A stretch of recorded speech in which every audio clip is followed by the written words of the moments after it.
Hey, what's up? It's Jim, and today I'm going to talk about Red Planet from 1994. Red Planet was an animated miniseries that aired on Fox Kids on 3 consecutive Saturdays, at least in 1994, and is based on a Robert Heinlein novel of the same name. I watched this on its original airing, as I was a kid who watched Fox Kids almost every Saturday morning, like science fiction and comic books. So an animated miniseries that was about sci-fi on Fox Kids was something I was definitely going to check out. I even taped every episode and wrote the title of it in red marker. I thought that'd be cool because it's red, you know. However, I didn't keep that tape or transfer it. So I kind of remembered it when I was working on my Every Fox Kids Show Ever video. I was like, man, I wonder what that's like. I really should go back and delve into that. And so I found a cut on YouTube of someone who kind of combines, there's apparently different versions of it when they aired later and stuff, but that seems to be the only way to watch it. But I'll have in the description the video I used, which is a couple years old now, that video. That's kind of a combined cut of all of them, to my understanding, and the only other review I could find on this on YouTube. Also, that person bought a DVD at a convention, which I've never seen a DVD of this anywhere. But as someone who did go to 90s conventions, I always was like curious about these shows you'd find on VHS, old sci-fi properties that you wouldn't even find. Like I watched a lot of Sci-Fi Channel in the early 90s and stuff, and I love like their obscure sci-fi shows that were probably not good, but I like consumed like crazy.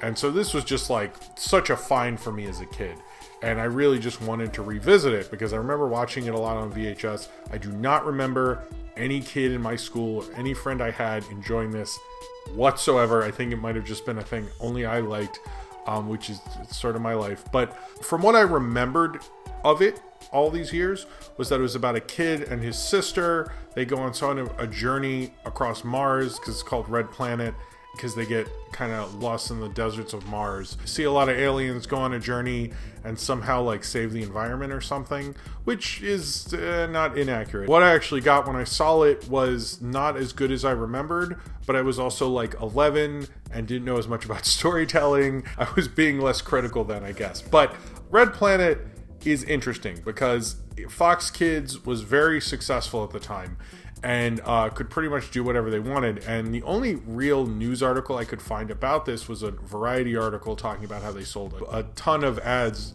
at their upfronts and were really excited for the new year. And one of the properties they announced was Red Planet. And they were planning on doing more miniseries. In fact, they were talking about doing a Planet of the Apes animated miniseries, which to my understanding never happened. But, you know, that's kind of an interesting project to maybe look into what happened with that. But they made this, which is based on a Robert Heinlein novel. I've not read the original novel, so I can't tell you much about the differences. That other review of this does tell you that, so you can watch that, I guess.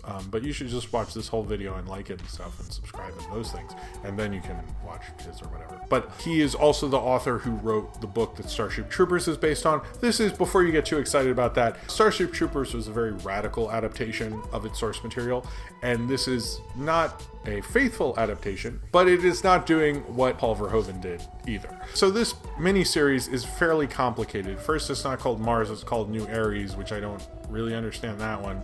And it seems like no one seems to understand that one. And they change things like, it's not Earth, they call it Beta Earth. So I'm like, is this Mars? Or are we somewhere else? Like, what the fuck is that? And they don't explain that. And then they go into this whole thing with the mines and like all this info. There's 3 episodes of this series, and episode 1 is a huge info dump of like, oh, there are these mines and we've been here all this time, and the miners, they're getting sick and all this stuff, and we met this character. Well, that part's fine, but like there's the family dynamic and all this stuff and that and this, and it's just like, it didn't feel like real screenwriting, where I feel like most storytelling, you do it basically like how this event happens and then causes this event to happen and this character to act that way, and sort of natural in some ways. And I felt like some of the storytelling was doing that, but most of the time I felt like while I was watching this, it felt like the storytelling was really presenting it as, and then this, and then this, and then this, and then this, and then this, and that's like kind of a hard way to listen to a story. So it made Red Planet feel like just animated storytelling nonsense. And this looks sort of like the X-Men Fox Kids show. It's not made by the same people, I don't think, although some of the same writers I saw did both, but is actually made by Gunther-Wahl Productions, who are famous for Cowboys of Moo Mesa and The Angry Beavers, The Adventures of T-Rex, and G.I. Joe Extreme. I guess Angry Beavers and Cowboys of Moo Mace are mainly what you remember them for. And it had a pretty all-star cast, Mark Hamill playing the dad and Roddy McDowall playing one of the villains. And it seemed like Fox apparently was really positive about it. He said that it received an adaptation because it had characters that kids could relate to. And it apparently at the beginning it says Environmental Media Award winner. I don't know if that's a real award. Sounds not real, but sure. I was a little surprised at how kind of haphazard this was, but I also am confused how this entirely got made. I'm assuming there was some executive who really liked the book, which I don't really understand how that happened necessarily, but it happened. And it's sort of a weird adaptation in that it does feel like it's trying to cover a lot of ground, but it also changed a lot of stuff pretty dramatically, apparently. But then also feels like it has way too much info for its 3 episodes.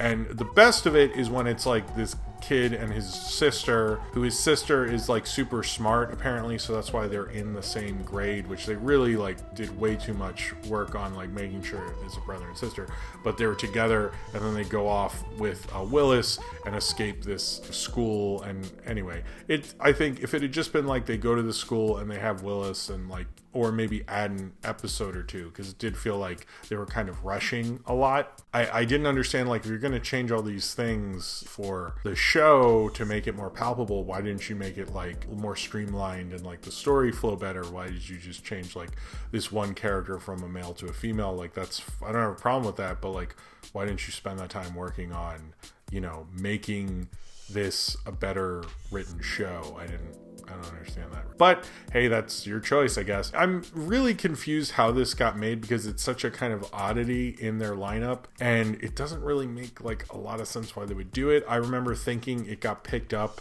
as a series for some reason and not being as into the idea of that, but it turns out that never happened. It just got re-aired in January of 95 and then in 96 again, and they sort of changed the logo in the ads and even had Carmen Sandiego kind of endorse it in a bumper. It seemed like they spent a lot of money on it, so they just sort of kept re-airing it because that's what you used to do in animation, because might as well make some more ad money off of these things. And it's never really been given a good release. It's not on streaming, like it's only on like at sci-fi conventions and on YouTube, and you'd think they'd like do something with it. It's not the worst thing in the world, but it reminds me of the X-Men Saturday morning cartoon show. But that show had a lot going on and was pretty clear in its storytelling. Like even when I rewatch it, I know exactly what's going on. I understand the world that we need to know. You get that there's more going on outside of that, but it's fine with that. And it felt like if they had more of the creative team behind that writing this, they could have probably said, hey, could we have like 5 episodes, which I think this thing really needed, instead of 3. It just feels like it's trying to take on too much, even though it has really cool alien creatures, which they have cool names like the Water Seekers, and then Willis and the Locals, and like all these kind of crazy, interesting, kind of cool designs, which are kind of out there and a little weird for its time. I sort of like the alien world of it in a lot of ways. It's just the storytelling kind of killed it. It makes it just feel like an adventure after an adventure and stuff, and it does really feel like way too much going on at once, which is sad to like revisit something and go, oh, I remember pleasant memories of this when I was like in the 4th grade, and you're like, oh, those were dumb memories then. Thanks, Red Planet. I wouldn't really necessarily recommend this unless you're a 90s kid who wanted to rewatch it. I don't think it's not the worst thing in the world. I do think like someone could adapt this probably better and make it more interesting. To my understanding, this is a popular kids novel series, and this was probably the only one I've ever seen.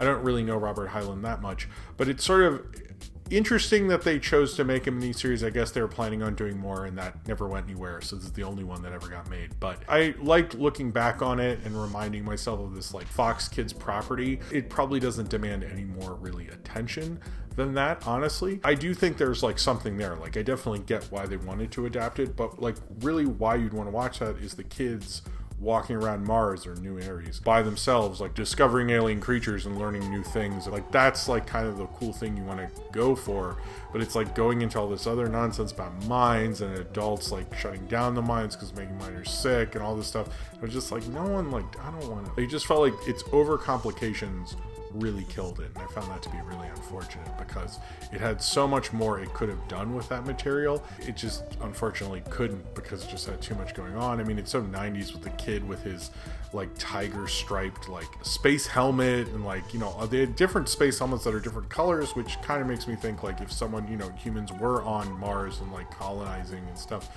they probably would put, you know, some stylistic approaches to their spacesuits and things. There's like cool ideas in this. I feel like it's like a lot of old sci-fi shows where you're like, oh man, like you like sort of were understanding, you kind of got what to do with it, but you didn't make it like a good show. So it like kind of has ideas that you like later think about, but like when you actually sit down and watch it, it's not necessarily an enjoyable experience, which is unfortunate. I think like Paul Verhoeven understood like how to adapt it and change it and make Starship Troopers a really interesting property. People who made Red Planet changed it into this thing and it wasn't as good. I get why I liked it as a kid. I also understand like why like when it re-aired later I barely recognize it, because it doesn't make that much of I mean, it made an impression that I remember certain parts of it, but I don't think overall it made that much of an impression because it's sort of hard because you're just getting hit with too much info to really have any of it stick, which is probably why it hasn't gotten much more than that, because it has a little bit of a fandom, but it's mostly people going like, oh yeah, I remember that show, which was most of what I could find about this show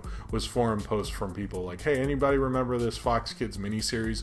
And people go, yeah, it doesn't hold up well, and there were only a few posts. So I guess this miniseries sort of deserves the attention it got, but in some ways I kind of like respect its kind of oddity, and the fact that it got made in general is still actually pretty cool. It's sort of just a weird obscure find from my childhood that I wanted to revisit, and I did, and I can honestly say I probably don't need to revisit it in any way again, but it was fine to go back and think like, hey, was that young adult novel that I really liked that 1 month pretty cool? And then you go back and go, no, it wasn't. I was like 11 and I didn't really have great taste. But I'm glad I could dream through this kind of sci-fi stuff and imagine and have a good time with it. Unfortunately, it didn't turn out to be much more than that.